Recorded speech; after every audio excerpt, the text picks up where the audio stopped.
ስንቱ 360 እኮ ነው 360 እና ከዛ በላይ የሆኑ የአእምሮ ህመሞች አሉ ተብሎ ይታሰባል።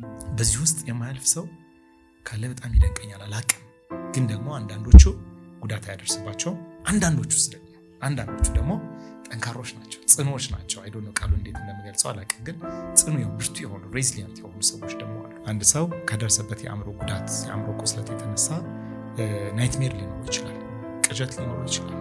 በቃ ላይ እንቅልፍ ላይተኛ ይችላል፣ እንቅልፍ ሊያጣ ይችላል፣ ሊረበሽ ይችላል።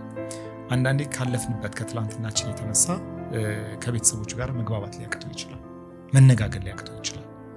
አንዳንዴ ከትላንትናችን የተነሳ ሰዎች ሊበረግጉ ይችላሉ። በቃ ማለት ሁሉም ነገር ትሪገር ሊያደርጋቸው ይችላል። ያሉበት ሁናቴ ትሪገር ሊባትቱ ይችላል። ምንድን ነው የሚባለው? እባብ ያየ በልጥ በረየ የሚባል ነገር አለ አይደለ? እባብ ያየ ሰው እባብን ኤክስፒሪየንስ ያደረገ ሰው ልጥ ሲያይ ሊበረግግ ይችላል። ስለዚህ በሚኖርበት ኮሚኒቲ ውስጥ መበርገግ ሊኖር ይችላል። እንቅልፍ ሊያጣ ይችላል።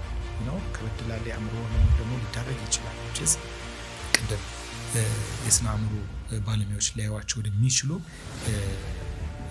ሕክምና ወይ መድኃኒት ወደሚያስፈልጋቸው ከበድ ያለ የአእምሮ ህመም ሊሄድ ይችላል።